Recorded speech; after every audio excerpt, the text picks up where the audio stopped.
Ladies and gentlemen, welcome back to the Gridiron Network Podcast. Today, we've got some new segments for you guys. We're going to be trying a little keep three, cut three with some NFL positions. Gridiron Spotlight, Harry's going to take you through some of the fantasy, the better guys and the not so good guys this week.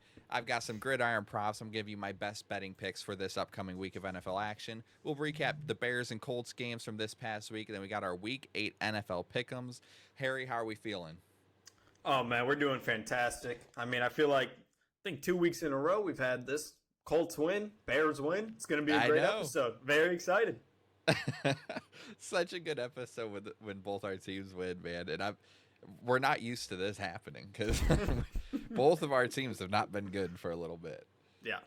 No, it's finally nice to say that the Colts are back, and it's honestly insane of how good our offense has been this year. I honestly still can't believe it. Arguably the best team in the NFL, I would say. Yeah, we'll get into it. We'll talk about them more here. But we're going to start off with a little keep three, cut three action. So how this is going to work is Harry and I have two different positions we're going to give to each other. I'm going to give Harry 6 quarterbacks to name. He's going to give me 6 wide receivers. And we're going to do these a blind ranking. We're going to keep 3, we're going to cut 3, and this is based off of this season. So, Harry, do you want to start off, or do you want me to go first? I'll kick us off here, man. So, for my first player, keep 3, cut 3, I want to shoot the name out, Drake London. What do you think? Oh, I'm keeping Drake London. I'm such a Drake London believer. Give me Drake London. We'll keep him. All right, man. I love that. Let's see. Ooh, what do I want to hit you with next? Number 2, George Pickens. Oh, see, this is so tough because I don't know the level that we're going to go with these. Oh, man. If I kept Drake London, I feel like I should probably keep George Pickens, but then I only have 1 keep left. Oh, I'm going to piss off some Dallas Cowboys fans. I'm cutting George Pickens. All right. I just don't know what's ahead. That's a Drake London keep, George Pickens cut. I'll give you another name, Garrett Wilson. Oh, I am already so disappointed with my choices. I'm cutting Garrett Wilson. I'm putting faith in this back half of the list. I'm cutting Garrett Wilson. Oh, man, I don't know if you wanted to do that one. So, let me hit you with another name here. Chris Olave. Oh, no. What did I do? Oh, I'm just going to have to roll with the punches here. We're cutting Chris Olave. I don't blame you one bit. These last 2. But, how bad is the damage? Emeka Egbuka. Okay, we'll keep Emeka Egbuka. I don't think he's above George Pickens, but I'll still keep him. I'm okay with that. And to round out the keep 3, cut 3, A.J. Brown. Oh, you know what? It didn't end up being that bad. I'll take that. I think, I don't think I made horrible picks given everything. So I've got Egbuka, A.J. Brown, and Drake London. I cut Pickens, Olave, and Garrett Wilson.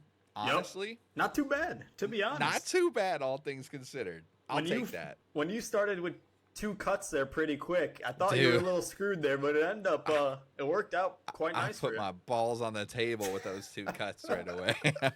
It actually ended up a very, very nice list, man. Good job. That was very good.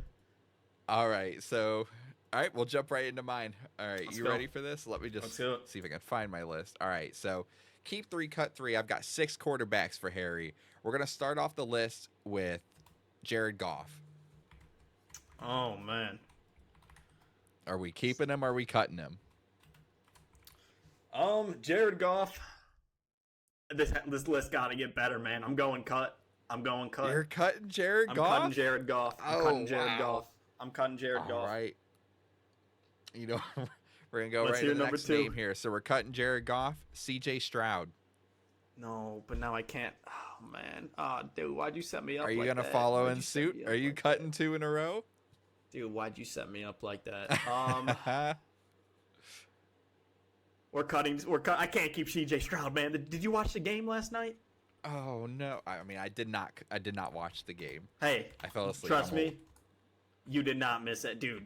He looked awful, man. He looked so bad. And now with Nico, possible concussion, it's going to be terrible.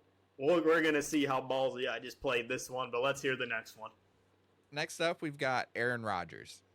I'm keeping that, and that's easy because I've been a Rodgers believer going into this season, And so far, what we've seen, he's been very, very good. And this week, he has a revenge game against the Packers. And I really do believe that he's going to be good. So that's an easy keep for me. Next up, keep in mind, so we've cut Jared Goff and Stroud. We've kept Aaron Rodgers. We have one cut left. I'm going to give you Brock Purdy. Is he going to use the last cut? Man, this season it's been rough because he's just been injured. But when I see this guy play, man, I don't think he's a system quarterback, man. I know some people are very, very hard stuck on that. I like Brock Purdy, and I think you got a name. I think you got a name that's waiting. That's an obvious cut. I'm saving my cut. I'm keeping Brock Purdy. All right. So keeping Purdy, Rodgers, cutting Goff and Stroud. We got 2 names left. Sam Darnold. Okay, now let's talk about some Sam Darnold real quick. Going into this season, Sam Darnold haters. Exactly. Going into the season, I wanted nothing to do with Sam Darnold. I thought he was KOC made, and unfortunately, it even reflects in fantasy because I didn't get JSN in one league, and he looks like a top receiver in the league right now. And that's because, Darnold looks good, man. I really do think he looks very good. So, for me, I'm going to keep Darnold. See who I got last. Who am I cutting? So, we're keeping Purdy, Darnold, Rodgers, cutting Stroud, Goff, and the final cut, Trevor Lawrence. Oh, I'm good with that, bro. I think Trevor Lawrence is so overrated. I really do. He just shown nothing of what he should have been. And he really just looks like, it looks like he doesn't know what he's doing out there, man. I'll be honest.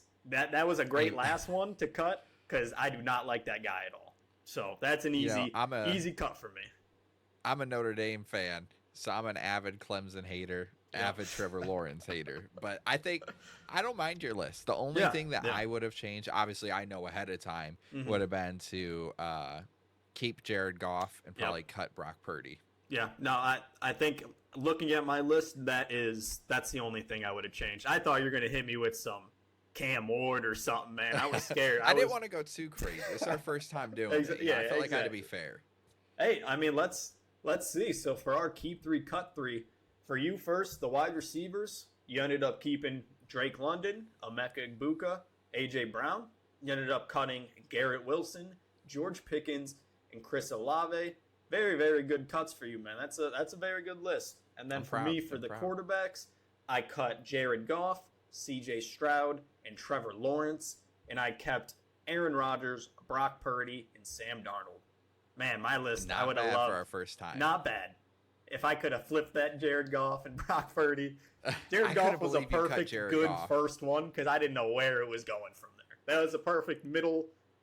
I wouldn't say middle of the pack quarterback. He's above that, but he's above average. Yeah, he's above average. Dude, that was some good lists, man. Not mad at those at all. Not mad at those at all. Hop into the next new segment here, which is going to be yours. We got Gridiron Spotlight. Why don't you take it away? All right, man. So to start off this new segment, the Gridiron Spotlight, we're going to highlight some good fantasy players this week, and we're going to put the spotlight on some crappy players this week. The first player I want to talk about, Bo Nix. Holy crap. Quarterback 1 on the week. He finished the week with 43 fantasy points. Ooh. And just so you know, he had less than 3 points going into the fourth quarter. That's got to be the most points in a fantasy game ever for ridiculous. 1 quarter. Dude, it's just insane. Nix, he finished the day 27 for 50 for 279 yards, 2 passing touchdowns. And for you to get 40 points, you got to do a lot on the ground, and he did that as well. On the ground, Nix rushed for 5 carries for 48 yards and 2 touchdowns. This had to be, I didn't see exact statistics, but I'm assuming this had to be one of the best fourth quarter comebacks ever. And it really showed. Yeah, it really showed this week with Bo Nix. Like I said, he had less than 3 points. I honestly can't believe he had less than 3 points going into the fourth quarter. And he ended with 43, man. I just thought, how do you not make this list? For the intro to this segment, I thought he was the best first pick to be on this just because we've never seen anything like this before, man. I don't remember the exact statistic, but it did pop up towards the end of that game. Teams that were trailing by 18 plus, I think it's in the fourth quarter, were 2 and 3,000 something. Like, it was a crazy stat. That's crazy. Just a historic comeback, and I was so mad as somebody who took Giants money line in that one. Yeah, hey, dude, I do remember. Hey, I remember we discussed this this game on the pod last week, and it was crazy, man, how that ended up. That was an insane game. I couldn't believe it, but I mean, let's talk. I'll switch now. We'll go from one good to one bad. I mean, I feel like one of the biggest surprises this week, George Kittle put up a donut in his first game back. 0 points, 0 for 2, and only had 2 targets. Obviously, did not come down with any of them. This was his first game in his entire career when he played it fully that he ever went without a catch. I mean, there's not too much to say, as if you were watching this game, dude, it was insane. You clearly saw that this was a CMC game, but to not get 1 catch in 60 minutes of an NFL game, that's just very, very disappointing for the fantasy owners that started him this week. And it's just, I can't believe this is literally his first game ever without a catch. And what a terrible time, because he's been on IR.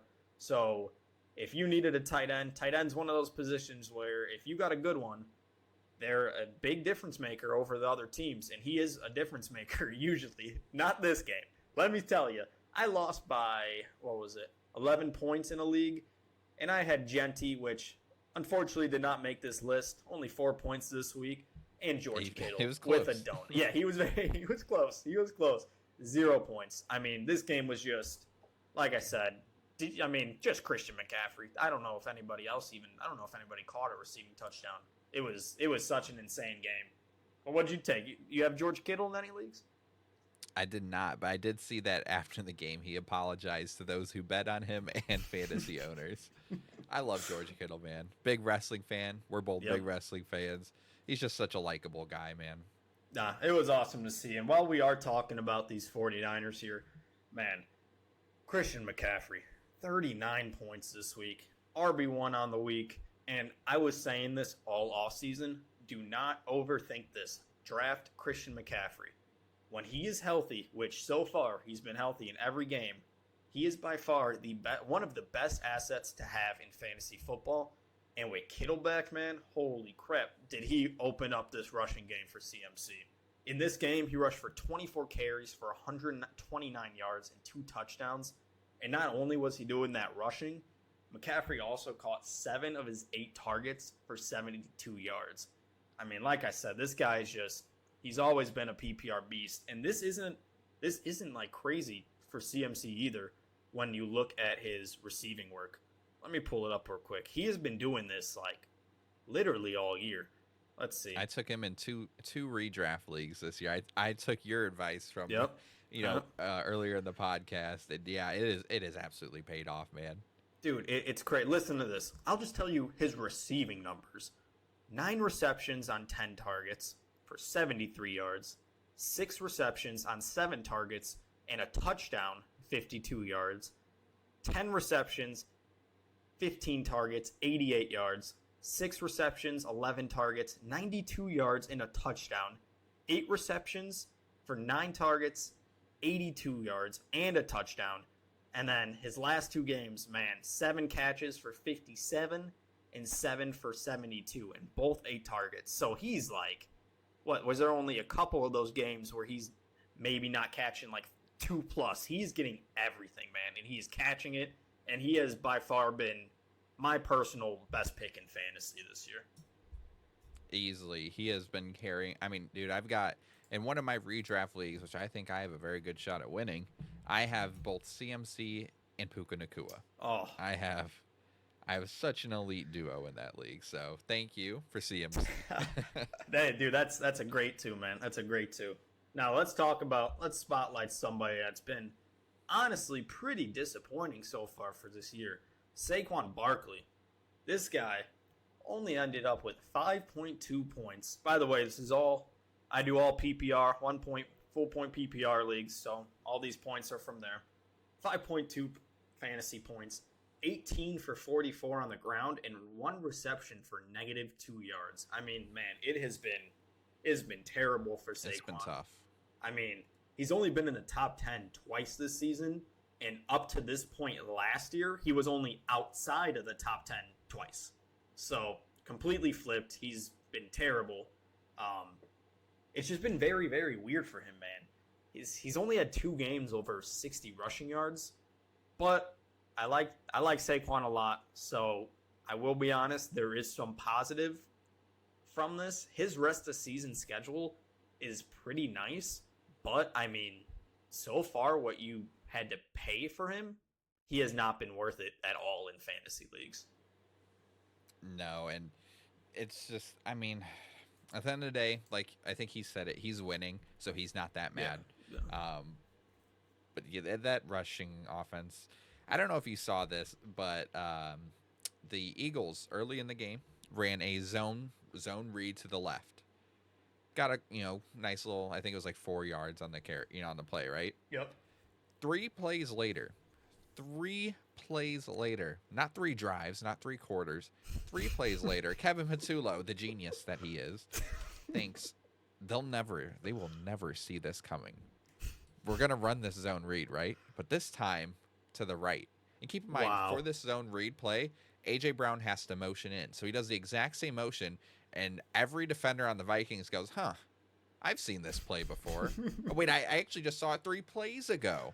So they all just crashed down, and Saquon didn't go anywhere. It's like, oh, man, as down of a year Saquon is having, in my opinion, 90% of it, we say this every week, lies on that absolute terrorist that is Kevin Patullo. You want him for your Bears, right? Dude, we're fine with Eric Bieniemy as our running backs coach. Keep Kevin Patullo far away. No, man, it's just, this year has been awful for Saquon. Hopefully, like I said, he has a nice back of the second half schedule, so we'll see. But let's talk about some good, man. Let's get into the good. So, Jamar Chase, this guy, man, 38 fantasy points this week. Old head Joe is here, and he is here to save the day for all of the Chase owners. I mean, in this game, man, Jamar had 23. And the Higgins. Okay, yeah, Higgins did. All right, I need to see a little more. But he finally had a good one. Hey, Chase Brown finally had a decent game as well. So right? that was cool to see. But I mean, Jamar here, man, he had 23 targets in one single NFL game. That was the most in his career. He hauled in 16 of them. By the way, franchise record for the Bengals. He caught 16 passes in a game for 161 yards and 1 touchdown. I mean, for fantasy, any small opportunity you had to buy Jamar Chase, it's over with. Flacco should keep throwing him every single ball to Chase. And if he keeps, I don't think he's going to see 23 targets. Maybe he does again. But if he keeps seeing this volume of targets, not maybe even like somewhere between like 13 to 16, which is very, very doable with Joe Flacco. I mean, he is well on his way to being one of the best assets in fantasy football to have. Did you see Flacco's face when Chase dropped that one football? Yeah. Yeah, I was so shocked. I throw this guy the ball 23 times, and he has the nerve to drop it. Dude, it's so fun. I really, really hope that Joe can do enough so we could see the other Joe, hopefully by playoff time. Because, man, I mean, what a good storyline. Dude, exactly. What a good storyline that would be, is if Joe is good enough for this whole year, where Joe Burrow comes back in the end of the year. That would be awesome to see. But unfortunately, man, I'm sorry I got to talk about this. Let's spotlight a bad player here. Caleb Williams, man, versus these New Orleans Saints. 4.6 points, 15 for 26, 172 yards, and 1 interception. Now, man, this was by far his worst fantasy performance of the year. This was just extremely disappointing for all the managers that have seen literally every other quarterback do good against the Saints defense. Now, let's talk about, I went back, man, because I really wanted to see. Let's go talk about the other 6 games. Kyler Murray. What do you feel about Kyler Murray? Trash or not? I think Brissett's a better fit for the team. I don't think Kyler's a bad quarterback. I don't think he's great. Yep. I just don't think he works with what they want to do in Arizona. Yep, that's perfectly said. he had his best fantasy game against this defense. Of course. Mac Jones. Let me keep going, dude. Mac Jones, his best fantasy game against the defense. Sam Darnold was in the top 10 against this defense. Josh Allen, top 7. Drake May, his best game. Which, by the way, man, Drake May has looked amazing. Woo. He's looked so good. MVP level. Agreed. I agree. And Jackson Dart, just under 20 points. So, I mean, for Caleb to come out against this matchup and put up 4.6, very disappointing. That caused all of his pass catchers to have a very disappointing day. But there is some hope. If there's a chance at some bounce-back performances for Caleb, it will be these next 3 games, as Williams gets to go against the Ravens, the Bengals, and the Giants, which are all very, very good matchups for quarterbacks. But, man, this week was very, very disappointing. And, honestly, I really do think he was lucky that he played these Saints, because I don't know how many other teams they would have won against with this performance. While Caleb didn't look good, we'll get into the exact specifics later, but the rest of the team looked good. I'm becoming, me and Eagles fans right now, we're tight, man. Wins over stats FC over here, all right? Dude, it was just, oh, man. I really did expect more from him, but like we said, he should really, really be able to bounce back. He's got some 3 great matchups for going against in the next 3 weeks. Like I said, Ravens, Bengals, Giants. Hopefully he bounces back. But let's hit on my last Gridiron spotlight for these players that did good this week. Devontae Smith. Man, I'm very happy to talk about this guy. There was more that I could have chosen, but I really wanted to talk about Devontae Smith. Yeah, man, he has been an absolute dog in some of these games. He's been very, very boom or bust, but I mean, just what a game this guy had this week. Devontae, he caught 9 of his 11 targets for 183 yards and a touchdown. His yard per catch this game was 20.3. Absolutely just absurd. And Smith has been the wide receiver 1 for the Eagles this season. He's outscored. Do you know he's outscored A.J. Brown in 5 of the last 7 games? I'm not shocked, honestly. Yeah, dude. He's been sneakily doing very, very good as wide receiver 1 of this team. But as he has been pretty hit or miss, this is very good and promising to see out of the Heisman winner, man. I'm very, very happy that he balled out this game. Hey, we don't mention him, but another Eagles receiver, A.J. Brown, he actually had a really good week. He had 28.1 points. I mean, honestly, 4 for 121, 2 touchdowns. Great game from him. It was just nice to see that Eagles passing offense finally looking like something. Yeah, which we have barely seen at all this year. And I mean, while we're on the train of some pass catchers, ending my segment here on the Gridiron Spotlight. Very, very bad week from this guy, Jameson Williams. What is going on with this guy, man? 0 points, delivered a donut just after going, I believe last week was, I think it was 6 for 66 and a touchdown. Very, very disappointing, man. The Lions offense had 379 total yards, and Jameson did 0 of that. Garbage this week. To keep this one short and sweet, he was just been absolutely terrible after signing a 3-year, $80 million deal. He's always been a boom or bust player, but I mean, his floor this year is literally like 6 points and under, which he's had under 6 points in 5 games this season. Personally, I wouldn't do it this week. There's a lot of bye weeks this week, but he's a player that can almost be on the waiver wire, dude. If he's not giving you a massive performance, and I want to say his massive performances this year haven't even been crazy, man. Like I said, last week he had 6 for 66 and a touchdown, but his other good game of the year, he was wide receiver 12, so nothing, wide receiver 1, but nothing crazy. Only 2 catches for 108 yards and a touchdown. So he's just been extremely disappointing, and there was a good amount of people that believed in a very good Jameson Williams year for fantasy this year, and it just has not been the case at all. He got paid and dipped, man. Yeah. Honestly.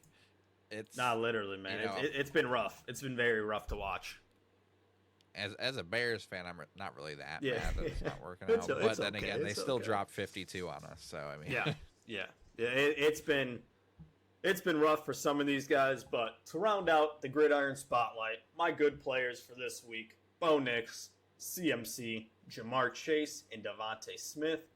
And my bad Spotlight players of this week: George Kittle, Saquon Barkley, Caleb Williams, and Jamison Williams. oh man, all right. Let's we'll hop into the next It's segment time. here. Let's go. Gridiron props, man. I've been on a roll lately, so I thought it's time to bring hopefully some of my luck to you guys listening. So one thing I do just want to say, this Let is 'em not know. financial advice. Please gamble responsibly. We do But not want my to see five- any comments saying how they lost a mortgage because they were listening to this advice. But my 5 favorite picks so far for week 8 of the NFL, I've got Giants to cover the spread at +7, minus 110 odds at the time of me recording this. The Eagles haven't won a game by more than 7 this season. We saw what happened when they played just a couple weeks ago with the Giants dominating that game. It's a divisional matchup. These games are always close within the division. I expect Philly to win this one, but the Giants to cover. Giants have covered their spread in 3 out of 4 games with Dart at quarterback. I love that pick. Cowboys to cover the spread, +3, plus 102 odds for this one. I was a bit shocked to see this when Denver is 2-4-1 against the spread this season, while Dallas is 4-3 when it comes to covering the spread. Denver has been struggling against weaker competition. I mean, with the Jets, the Giants, meanwhile, Dallas's offense, by far and away the best in the league at the moment, firing on all cylinders. Just got CD Lamb back, Pickens. There's no stopping that offense. I think Cowboys cover this spread, and if you're really feeling, ballsy, go ahead and take the Cowboys money line here. Give me the Bills to cover the spread. 7.5-point favorites in this one, minus 105 odds. They're coming off of 2 rough losses, fresh off a bye week, looking to bounce back against a Bryce Youngless Panthers team. Andy Dalton, it's not 2015 anymore. I think Bills, they just smacked the Panthers in this You one. said it's I expect 7.5. 7.5-point favorites, and I think they comfortably cover this one. That is crazy for an Andy Dalton Panthers team. I feel like. I think it should be such a higher spread. And the next one here, 49ers money line, no spread with this one. Just give me the 49ers money line. At the time of recording, minus 108. They were the underdogs in this matchup against the Texans. The Texans' only 2 wins this season have come against the Tennessee Titans, not a good football team, and an injured and banged up Baltimore Ravens team. San Francisco, on the other hand, they're getting healthier each week. They're rolling with Mac Jones, and I think it looks like we're going to be seeing him again. Their defense harassed a pretty solid offense in the Falcons, even without Fred Warner, Joey Bosa. CJ Stroud and that offensive line are going to be having nightmares in that game. I think Niners take that one so easily. And then last but not least, I'm going to go with a Jordan Mason touchdown. I really like this pick. I wanted to go against something besides just spreads and money lines. So give me Jordan Mason. The Chargers have given up 2+ rushing touchdowns in their last 3 games. Expect a run-heavy attack from the Vikings, even with Carson Wentz starting.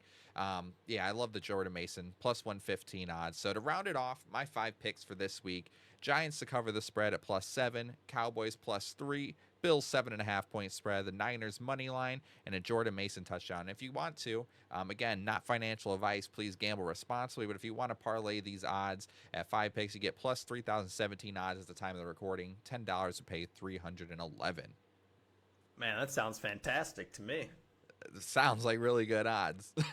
I'm very happy you think Jordan Mason's getting in, because I have him and I have to start him in a couple leagues this week. So that's great. That Chargers run defense has been horrible. I mean, you guys know, right? Yep. Jonathan Taylor, shocker, 3 touchdowns yet again.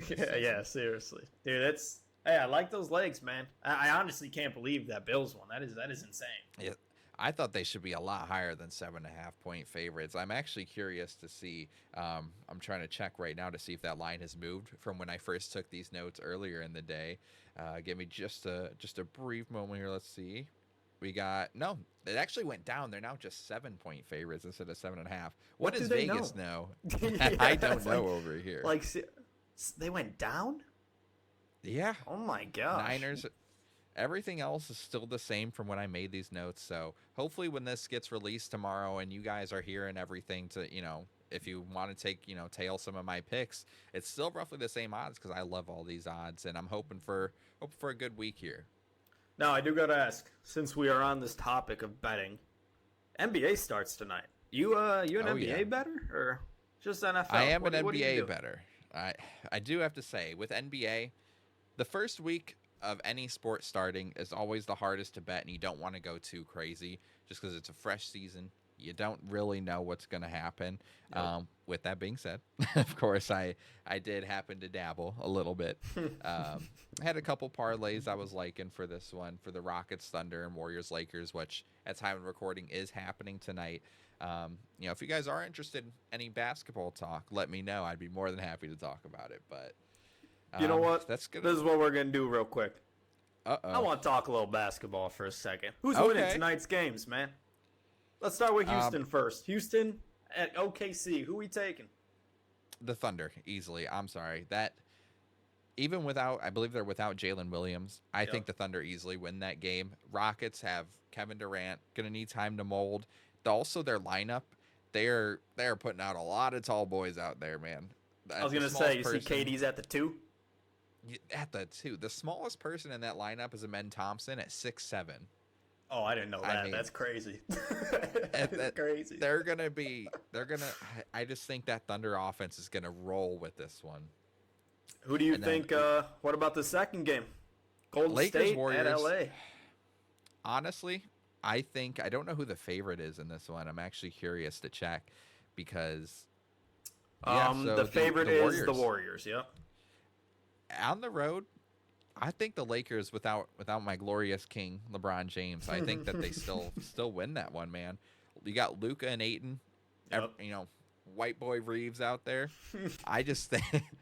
I think they're going to be able to do enough to win that game. That pick and roll that we're about to see with Ayton and Luka is going to feed families over there in LA, especially against a Warriors defense, which, if I'm not mistaken, doesn't have any fantastic big men outside of Draymond, but he's a power forward. He's Unc at he's this a smaller time guy too, man. He's a little washed he's up. He's good. Yeah, he's getting up there. Well, hey, real quick, while we're on this topic, we did this for NFL. We're on NBA. Let's do it. Who's winning the championship this year? You can start us off here. We're doing it on the spot. On the spot. No! Who's winning the championship this year? I'm about to get clowned because I haven't. I could start us off, man. I could start us off. Oh, let's hear it. So, as much. Okay, man. I know my pick now. If you guys like Michael Jordan, this just might not be the conversation for you because I love LeBron. I love LeBron. Oh, yeah. Both those. Yeah, exactly. Both of us here. The reason why I still follow the NBA, the reason why I got into it, and my heart really wants to say the Lakers, but my brain, I got to be a little reasonable here, and I'm going to go with a crazier pick than these Lakers. I'm going to go with, this is going to be the Golden State Warriors. Whole year, Steph Curry, Jimmy Butler. I mean, man, I can see it turn out really good for this team. Now I cannot wait to see this take when the season is over. But, man, that's just something about it, man. That's who I'm going with. Let's hear your pick. So, man, if you would ask me if everyone was healthy, I would rock with the Boston Celtics. But no Tatum. Indiana's got no Halliburton. Sadly. I think when you're looking at the East, there's two teams that are coming out of the East, the Cavs and the Knicks. And, man, I don't know how they're going to be with the new head coach. I like the Knicks. I like Jalen Brunson. New York needs a championship. Give me the New York Knicks to win the NBA championship this year. Come on. Oh, I love them, man. I can't wait to get back to this. It's gonna age so like milk, man. Like milk. It's gonna age so horribly. All right, back to the regular scheduled podcast. NFL. Quick NBA talk real quick. It's opening night. Might as well. Let's get into this week. We're only going to recap, our favorite teams. So I'm going to hit the Colts. Lucas is going to hit the Bears.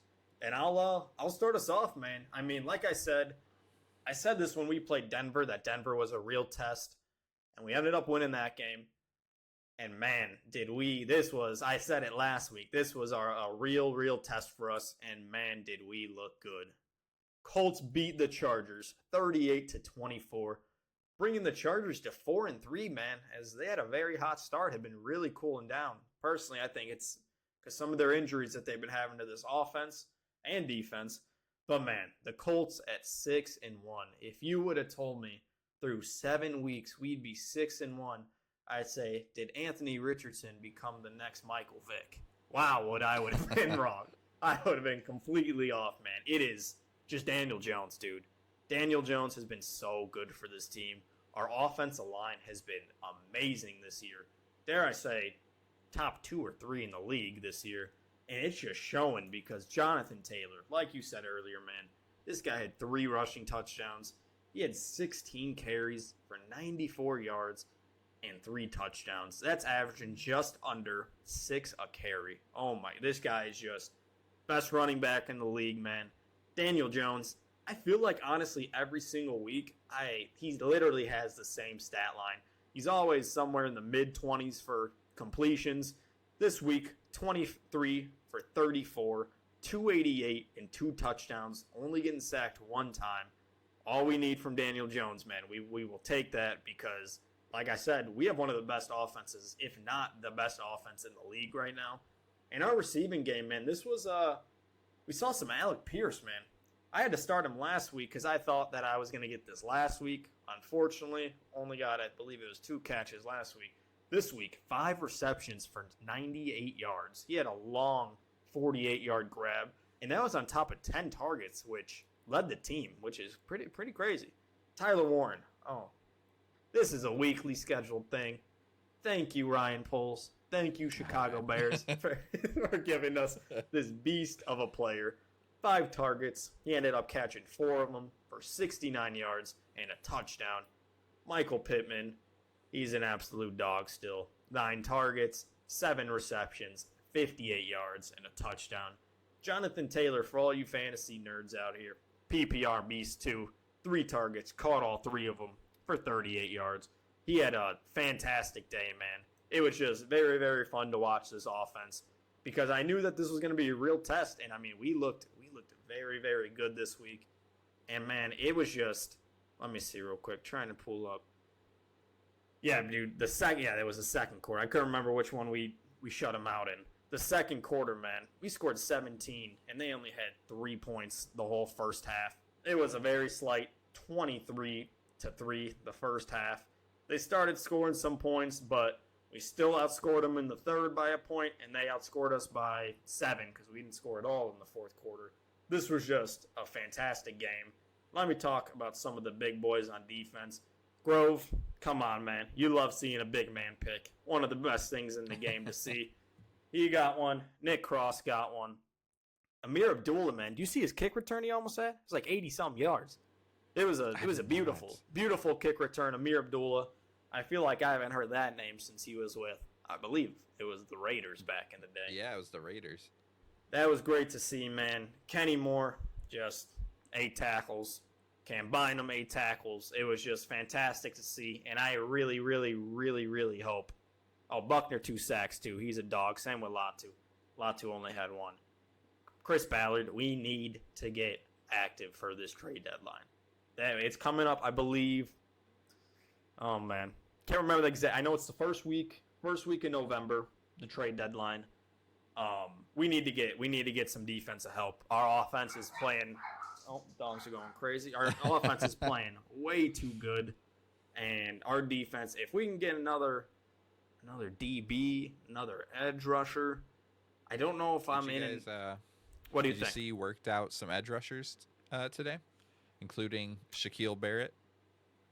Oh man, I think we need more help. You're trying to make some kind of move. Yeah, that's like I said, that's a move. But I think we need. I don't know if that's going to be a game changer. To be honest, I feel like with how good Maybe our 5 offense years is ago. playing. Yeah, exactly. I feel just with how good this offense is playing, we just really, really need to make a splash. And that is, I know I'm asking a lot from Chris Ballard. I can't tell you. Maybe the last guy was probably DeForest Buckner, where we made a big defensive move trading for. But, man, it's just we need something because we cannot let this offense go to waste because our defense has just been very mediocre. Ward getting hurt, getting that concussion last week, that was brutal for us. placed him on IR, so we're not going to see him for a bit. But Ballard, please, man. Please, bro. Please don't let this season go to waste because you don't trade for somebody on defense. Because if you watch these games, it's very, very obvious that we do need the defensive help. But, man, our offense, and I would just want to shout out the O-line, dude. The last couple years, I know everybody's really been doubting him. Quentin Nelson, man, he has took the leadership role of this offensive line, and it is fantastic to see. Every single week after the games, they show a little video of the locker room. It's mainly just Shane talking about the team. You can tell this is a completely different team from a locker room standpoint that we have seen in years. And it is honestly, it is so fun to watch. And man, I love shutting up the people after week 2 that said we were the 2024 Saints. Get out of here with that crap. Get out. I'm not hearing that. We are literally one of the best teams in the league, and I am very, very happy to be able to witness this because I have not been able to watch this kind of fun Colts football since number 12 was in town. So very, very fun to watch. And dude, let's hear what'd you take from that Colts? What'd you take from that Colts game? First of all, guilty is charged over here about the Saints accusation. But man, it's just you guys are the real deal, and it's crazy that, in my opinion, best team in football at the moment. At one point, you're up 38-17, I believe, in this game, and obviously a lot of inflated garbage time yards from the Chargers. I did just want to shout out a couple guys on the Chargers there, specifically guy I called out in preseason, Oronde Gadsden II. 7 receptions, 164 yards on 9 targets, including its touchdown there. He was nice, man. Yeah. I think he is their tight end that they need to put more time into. I am disappointed to see the lack of involvement from Trey Harris and our boy Keandre Lambert-Smith, especially after Keandre Lambert-Smith balled out in the preseason. Keenan Allen, 11 for 119, 14 targets. Ladd, 9 for 67. You know, Quentin Johnston, you got hurt and you lost all of your ability. 2 for 30 and a touchdown. You still saved my fantasy day with at least 1 touchdown. But come on, I expect better from you. And then you went over the Colts side there. I mean, just dominance. Yeah, we'll talk about these Chargers receivers real quick. Unfortunately for fantasy, I really do think, especially with Gadsden doing what he did, there's no way they don't get him more involved in this offense. And for these 3 receivers, Keenan Allen, Ladd, and Quentin, it's just, I think there's going to be an odd man out every week, and it's going to be very, very annoying to deal with unless they somehow catch like a touchdown like QJ did in this game. So that's the unfortunate thing, but you love to see these targets, man. Like I said, I traded for Ladd after week 2, and I love seeing this work. Yes, he didn't get no touchdown, so it was just, I believe, 15 points this week, which, hey, we'll take, but 15 targets, man. It's just so good to see that they're trying to get involved. Like I said, this can change weekly. I think there's going to be an odd man out every week, and hopefully it's not Ladd because I have him in multiple leagues. But all right, man, we'll jump into the next recap here. Bears Saints. Bears 26, Saints 14. Hey, that's 4 in a row for Chicago over here. Ben Johnson, we believe in. I mean, Caleb, we already talked earlier. Rough game from Caleb, 15 to 26, 172 and a pick. And if I'm being honest, I don't blame him for the pick. I don't mind my young quarterbacks, I should say, throwing interceptions. Because if you're not throwing interceptions, that means you're playing it too safe, in my opinion. So, and you're not going to really develop that way. So I like to see an interception here and there, just because it means you're trying something. That drive, though, with Caleb throwing that pick, once again, we got, I don't even know what to call it, but the referees hate Chicago. Called Colston Loveland for a ridiculous OPI and just derailed that drive, and which led to like a 3rd and 17 where he threw this pick trying to make something happen. But man, our rushing attack, hey, we got Gibbs and Montgomery at home over here. All right, we got the dollar store. Yeah, version. I was just about to say the dollar store version of that. Swift, 19 for 124, 1 touchdown. I don't know what the hell Eric Bieniemy did to DeAndre Swift, but he is implanted something in that man's brain to where all of a sudden he knows how to run in between the tackles. he must be wearing some meta glasses or something to have some increased field vision here. And then Kyle Monangai finally breaking out, man. Look what happens when you get him more carries. 13 for 81 and a touchdown. Both running backs averaged over 6 a carry. What a game from the running backs. Receiving wise, not much to be desired. Rome only had 2 catches, 31 yards. DJ 3 for 43. Colston Loveland, though, I'm so happy that he was getting more targets than Cole Kmet, man. And I know every week you bring up the Ryan polls for Tyler Warren, but I genuinely think that if we took Tyler Warren and you guys took Colston Loveland, they'd be in the exact same situation right now. I think we wouldn't be using Warren and you guys would be killing it with Loveland. I don't think Loveland's the problem at all. It's just that we have such an obsession with playing Cole Kmet as our number 1 tight end. And listen, man, I love Cole Kmet. Notre Dame guy, Indiana kid. I don't know what happened to him. I don't know if Matt Eberflus got in his head. He's not the same player he was a couple seasons ago.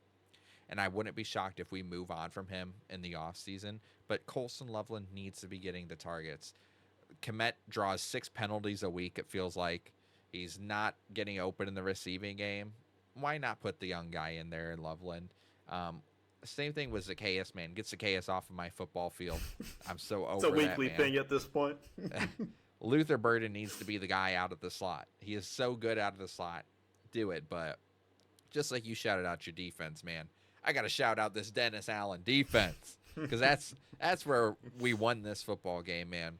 Held the Saints to 253 yards, 4 takeaways, 3 picks, a forced fumble. I mean, Tremaine Edmonds with a nice tipped interception. Jaquan Brisker with a pick. Let's see. I can't see the interception, so now I no longer know who got all the interceptions. What's going on, ESPN? But we had so many interceptions this week. Nashawn Wright, I know, had a pick. Kevin Byard with a pick. There we go. I just remembered all 4 of them.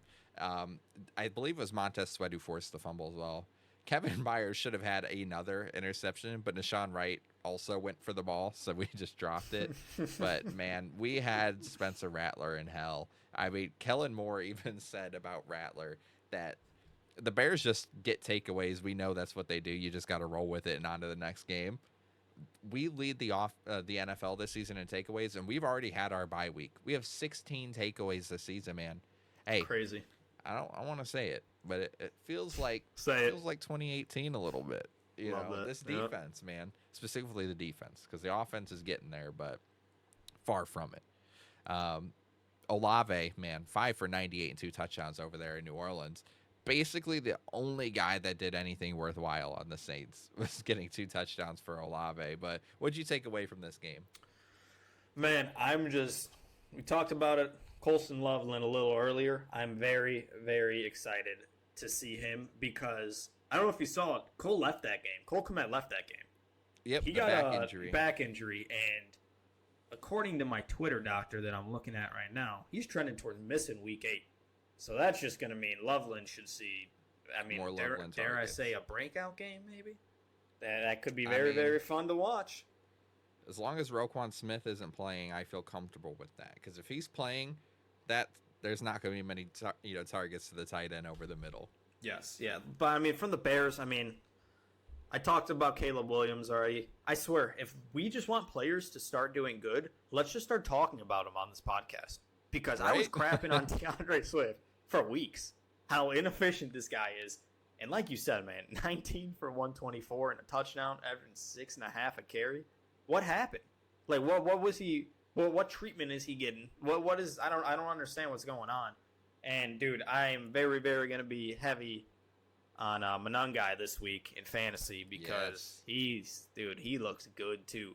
I even saw Roschon took the field this week. Only a snap, only a carry, but hey, it was a good carry. Though. It was. I was gonna say it was a good carry. But man, this rushing attack has been very, very fun to watch. But I mean, man, I feel like we're just being on the drum when it comes to this receiving. We just need to see more Luther Burden, man. More Luther Burden. DJ Moore has not really been getting it going this year at all. Another quiet game from Rome. He actually was on the Gridiron Spotlight for a second. And I replaced him with, I needed a bear on there, man. I needed a bear, dude, because I was so big on Rome, and he's just been a little disappointing as of late. But, I mean, like I said, these next 3 weeks, then we should really start seeing the Rome that we saw in the beginning of the year. And hopefully we see a Loveland game. That would be, like I said, if Cole Kmet doesn't play, would not be shocked if we do see a breakout game. But we need to see more Luther Burden. That's just straight as it could be. We need to see more. Now, on the other side of the ball, like you said, you guys had Rattler clamped up that whole game. 3 interceptions, sacked 4 times. They couldn't get anything going through the ground. Alvin Kamara, 11 carries, 28 yards. That's 2.5 a carry. Very unfortunate because this guy was doing pretty good this season. Keandre Miller suffered, I believe it was a torn ACL, out for the year. Season. You know Dennis Allen was smiling and rubbing his hands together on that sideline from all that crap he talked about Keandre Miller last year, how he just cannot stay healthy.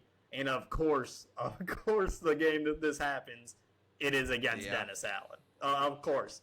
But, man, it's just hopefully he can recover from that because he's a good player, man. He just had so many injury problems. He was really picking it up, too. Exactly. Like you said, receiving, it was only Olave. Juwan Johnson, good to see him starting picking it back up from his injury, 5 for 79. But really, that was it, man. Good. A win's a win. But I do want to say, what happened the last time you guys were 4-2?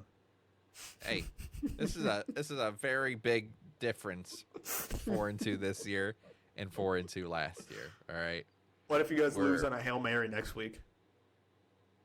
I might end it all live on the podcast.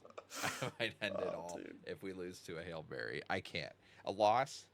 I don't want us to lose, obviously, but I feel so much more comfortable if we lose like now than when we lost last season on a fucking Hail Mary. As you should. What? As you should. Yeah, no, that was Hey, what we're talking about to this day, Commanders fans. All right. Anyways, continue before I go crazy. We could crap on Commanders here pretty soon. I'm okay with that. But since we were talking about next week, let's kick off our Week 8 pick'ems. I'll start us off here. So, Thursday Night Football. We got the Vikings versus the Chargers. I'm taking the Chargers there. Starting off these Sunday games. Dolphins versus Falcons. Give me the Falcons. Bears versus Ravens. Now, let me explain. I'm going with the Ravens if Lamar Jackson is playing. Now, I'm saying that because I know he didn't practice yesterday. I don't know if he practiced today. I don't remember seeing a report on it. But if Lamar's playing, I really do think that they have to start winning out. I mean, they really don't have a choice. They're 1-5. So for now, I'm taking the Ravens. Jets versus the Bengals. Give me the Bengals. Bills versus Panthers. Give me the Bills. And if you could bet the Bills at -7, as it is right now, hey, like I said, not no financial guy, but looks pretty good line, like Lucas was talking about earlier. 49ers versus the Texans. Give me the 49ers. Browns versus Patriots. Give me the Patriots. Giants versus the Eagles. I'm going with the Giants in this one. This is going to be one of my upset picks this week. I'm going with the Giants. Buccaneers versus Saints. Give me the Bucks. Titans versus Colts. The Colts are going to kill the Titans this week. Cowboys versus Broncos. I think it's going to be a very good game, but I'm taking the Broncos in this one. Sunday Night Football. We got Aaron Rodgers going against his old team in the Green Bay Packers. You think he's going to get booed? Well, they're in Pittsburgh. Oh, yeah, I mixed it up. I got Steelers versus Packers. Okay, well, hey, regardless, I don't care. Give me the Aaron Rodgers. I think he's going to take down his old team. And in Monday Night Football, Commanders versus the Chiefs. I don't know if we're going to see Jane Daniels in this one, but even if he is playing, give me the Chiefs, man. Mahomes looks like the clear MVP favorite, and it is very, very fun to see because this offense has been rolling recently. I mean, hey, if you're going to listen to anybody when it comes to pick'ems on this podcast, it's that guy over there at the moment. 13-2 on your pick'ems last week. You're at 74, 33-1, counting the Cowboys-Packers tie. I went 8-7. I'm 64-43. You got a 10-game lead on me over there. Hey, Hey there's a man, lot what of can I say? I season like left, an man. upset. Yeah, there's a lot of season left. That could change. All right, so we'll get into mine here next. So my Week 8 NFL pick'ems, Vikings Chargers. I'm going different than you hear. Even with Carson Wentz, I think the Vikings beat up on just a down Chargers team at the moment. Dolphins Falcons, I agree with you. Give me the Falcons.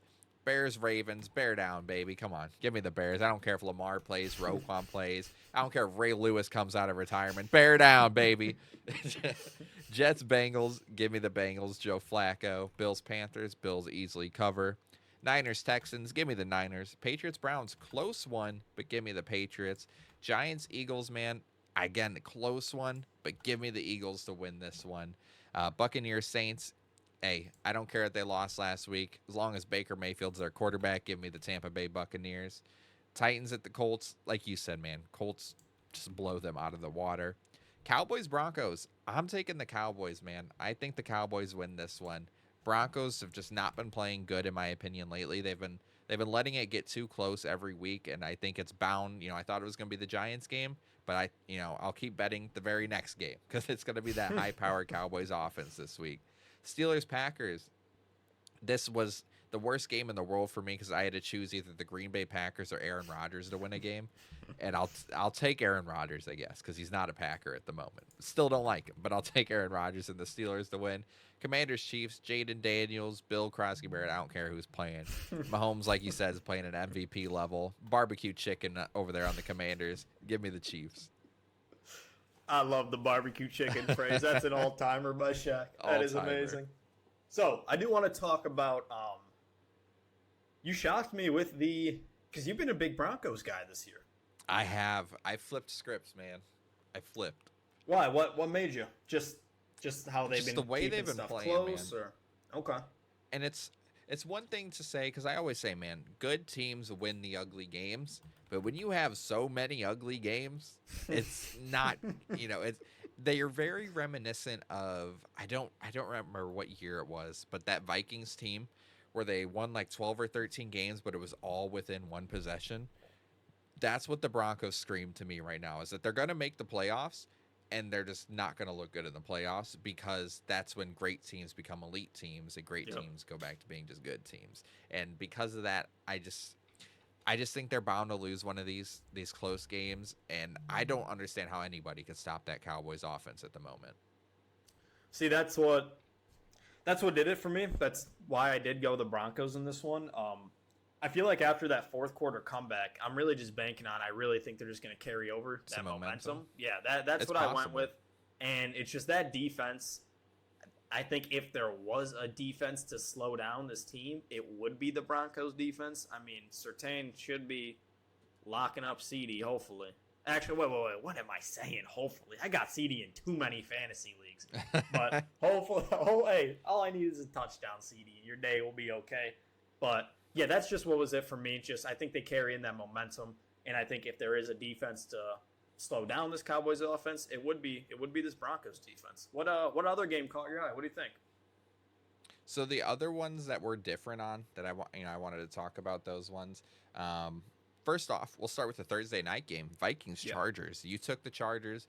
I went with the upset in the Vikings, man. I just think the lack of run game from the Chargers is going to just bite them in the ass this week against the Vikings, because good luck throwing it on that Vikings defense, man. I know Jalen Hurts just did it, but looking the way that he did it was just a lot of deep shots that I don't think I love Ladd McConkey. I just don't think the Chargers have the receivers for those type of deep shots like the Eagles do. I think that pass rush is going to eat Herbert alive, and they're not going to have the run game to bail them out. Whereas, like I said, man, I think Jordan Mason's going to go off this game, and Justin Jefferson's always going to get his. I think they're going to do enough. Now, if JJ was playing, I probably would have taken the Chargers. But with Wentz officially starting, give me the Vikings. See, now that's where we think a little different, because I think QJ might be able to get off a couple deep shot good catches, maybe even one for a touchdown this week. It's just like the Chargers, they started off so hot, and they just got, unfortunately, very, very injured. And we did see what Jalen Hurts did to this defense last week. And do I think that Herbert's going to do that exactly like that? Because they really did good, those Eagles, last week throwing the ball. No, but I feel like you said, they're not going to be able to get a running game going, and they're going to have to throw the ball so much. And I think that's what we're going to see from the Chargers unless Amari and Hampton does come back from injury. And Hassan Haskins, I believe I saw when we first started, I thought I saw he got ruled. See, I cleared my Twitter. I thought I saw he got ruled out. So it is just going to be Vidal there this week. But that just means I think they're going to throw the ball so much, and I think they're going to have enough to get it done. We'll see. If I had to say an odd man out this week, maybe Keenan, because I really think QJ is going to get a deep shot. I really think he's going to break one loose this week. I know you love to hear that as he's on your fantasy teams. Yes. I'm hoping he's been bailing me out. I'm hoping Ladd will see enough targets and do something with it, but that's what I want with the Chargers. I just think they're really going to have to air it out this week, and I think they are going to see some success. And if Vidal's only back there, man, do you think they make a trade here at the deadline? I really think it just depends how long until Hampton's back and like the severity of that injury. I think that's what all depends on the trade. And I hate when this happens because it never makes any sense to me. But I think we're not going to see any more trades until the deadline, and we're just going to pop off. I don't understand why teams wait till the last second to make all these trades. But yeah, I think it's possible, but I really think it just depends on the status of Amari and Hampton. Yep. I agree. Now, I do want to ask very quickly. We'll keep this short and sweet. I'm going to say a couple names here. Do you think these players will get traded? Okay? Okay. Jacoby Myers. Yes. Okay. Alvin Kamara. No. Did you see his quote? Yes. Yeah. he is not going anywhere except the retirement home. Yeah. He said he's gonna go drink some pina coladas somewhere if he was to get traded. What was the last name I had? Breece Hall. Oh man, Breece Hall's interesting. I think they try. I don't know if they do, but I do think I don't. Oh man, that's a tough one. Because if they don't trade him, he walks for nothing, right? Yep. I think that at 0-7, you gotta accept that you're not good, right? Yeah. And especially after your owner just shits on Justin Fields. I mean, yep. Hey, did you see he's that not quote? wrong though. He's not that wrong. He's not, man. I love you, Justin. I'm sorry. Exactly, and I really wish it worked out for him, but it is just he has looked terrible. And like awful. You said, I don't know what they do with Breece. Like I feel like he should. I think they should. There's no way him. he wants to play there. There's no way he wants to play there. I don't care what he says. There's no way. The he only wants to person play there. crazy enough to play there apparently is Garrett Wilson. Yeah, dude, seriously, man, he's gonna die if he keeps getting these balls thrown like they've been getting thrown at him because they're just hospital ball after hospital ball. One last name because I did forget. Chris Olave. No. For the same reason of Alvin Kamara, where he said that he does not want to play anywhere else. And, you know, it's... Why does he not? Exactly. I don't understand why you wouldn't want to go somewhere and win, because you're not going to win in New Orleans, at least not for the foreseeable future. And I think he should be traded if he wanted the best for his career. But I don't know, man. Some guys are just loyal to the soil, man, right? Guy, you gotta respect it. To the detriment of themselves sometimes. Joe Thomas played on the Bengals, right? Am I thinking the right guy? Browns. Yes. I don't know why I said Bengals. Browns, yeah, man, wrong B team. But yeah, that guy was there the whole time. Ohio. And they sucked. They were terrible. Very bad.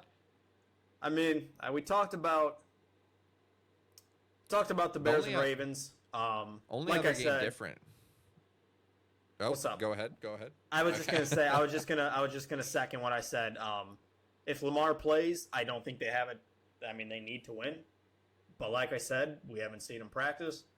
So for right now, if Lamar plays, which I feel like he needs to, I'm gonna take the Ravens. But I'm sorry, man. I'm sorry I keep picking against your Bears. It's just the situation that these Ravens are in. They just need to win. Now, I know that our run defense has been good lately, right? But I am so terrified of what Derrick Henry is going to do to us, man. I'm expecting a huge game from Derrick Henry. I'm not going to lie. I hope I'm wrong, obviously, but I'll never pick against the Bears. I don't care what the Oh, case hey, is, but I I don't I blame you. genuinely think we win this game, even if Lamar plays, just because of how bad that defense is. Yeah, no, I agree. I mean, I don't even know if they're getting any of those guys back this week either. To be honest, I don't believe so. Oh man, And that's then gonna be a good one. That's gonna be a fun one to watch. last game that we could talk about here that we have different is the Giants and Eagles, right? I mean, you took the Giants. I was so close to taking the Giants. I just think I'm it's surprised you very, didn't. I'll very. be honest. I thought you were. I've been a huge Giants guy too. It's just so hard, in my opinion, to unless you're one of the teams that's a Super Bowl contender, to beat an opponent in your division twice in a season. I think is just a very difficult thing to do. Yeah. And 8 times out of 10, I think you're going to split the series. Obviously, that changes when you have teams like the Jets and Dolphins. Those are going to be guys that you're probably going to beat twice in a season. But Yep. I just think, especially a division like the NFC East, they always play each other tough.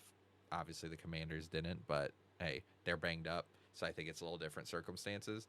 I just think it's a close one, so I wouldn't be shocked. I mean, hey, I'm taking the Giants to cover the spread, so I clearly think it's going to be a close one. I just think the Eagles click enough on offense to do it in this one. Yeah. No, that's. I mean, that's really all it's gonna come down to. I think personally is just how this Eagles offense looks. I mean, Jackson Dart, man, this guy's looked. I don't know, like how. Very good. Hey, remember Russell my Wilson opinion. was playing for this team? Yeah. It's Oh, just. speaking of Russell Wilson, dude, Yeah, did you right. see Yeah. what he said to Sean Payton today? Dude, I love to see that out of Russ. I feel like I Called never him see. I out. never see. Yeah, no, that was From awesome. That Mr. was good to see. Unlimited? Ooh, Dude, it's crazy because he's like a backup now at this point. I Like, he know. might be, which is great. Yeah, no, that was hilarious. But like you said, I just really, I don't know, man. I just don't want to trust this Eagles offense. It is so inconsistent. And Jackson Dart in this offense has looked so good, man. I mean, Scadaboo, man, holy crap. I'll be honest, man. I traded this guy a couple weeks ago in fantasy because I think one, he might already have CTE, but there's no way. There's no way this guy doesn't get concussed this year. Just the way he plays. I mean, but we've seen it in like high school and college. It's just him. But man, this guy is just such a hard runner, man. He is so fun to watch. And I really do think this would be how everybody loves watching the Buccaneers. If this team had Malik Neighbors and you have Dart, Scadaboo, and Neighbors, I think this would be right up there with one of the most fun teams to watch in the league. dude, I hate for them that Neighbors is out injured. Oh man, I love Malik Neighbors, but Wan'Dale Robinson, man, he's been good for them. Yeah. And I think he's starting to develop more of a connection with Jackson Dart. Same with Theo Johnson. Yes, dude, I've been a big Theo Johnson guy. I took him in multiple dynasty leagues. I believe it was last year's draft or the year before. I've been waiting for him to break out, and it feels like it's finally happening.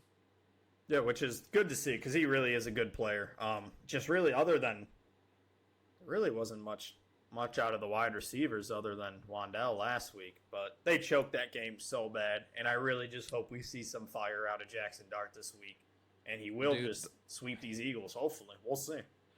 The last thing I got to say about the Eagles game before we wrap it up today is the reason I think is they're going to win is because I don't know if you've noticed, but no one's come out right and said it, but there's quotes that are leading you to believe this is the case, that more and more this is happening in the games, is that the players are basically saying, I don't give a shit what Kevin Patullo called. This is the play that we're running. And that's happening more and more. It happened with the Devontae Smith touchdown this week, his 79-yard touchdown. Mailata basically said that he called his own shot there, and that the team and I Devontae did see Smith that. Yeah. advocated for that play because Patullo wasn't going to run it, man. And it feels like Patullo's basically just being held at gunpoint by Sirianni that you let those guys call their own plays because you suck at your job. And I think if that keeps happening, they're going to win that game. Do you think he stays the whole year? Yes, but I don't think he should. But I think he will. I think he should have been gone multiple weeks ago. I mean, you have been clearly a hater of this guy for a long time in this podcast, but Yes. I mean, if you just watch this offense, when you have Saquon, AJ Brown, Devontae Smith, there's no reason Dallas Goedert should be your touchdown leader. I don't know if he is anymore, but I believe he still is. That's crazy. That is absolutely insane. It'll be fun to watch these Eagles, man. It's just I think Dart's gonna come out with some fire, and hey, we'll see how these picks go next week. Yeah, we got a good week, a smaller sample size, but a good week still of NFL action. But that's going to do it from us today here at the Gridiron Network. Thank you, everybody, for tuning in. I almost forgot to let this one off, but hey, NFL hot takes, man. We forgot to do them last week, but we want to do them this week. Week 9 NFL hot takes. Leave them in the comments below this video, wherever you're watching or listening. YouTube, Spotify, TikTok, Instagram, Twitter, all of the above. Let us know your hot takes. But hey, that's going to do it from us. Any closing remarks, Harry? Go Colts. Hey, Dub Bears, come on.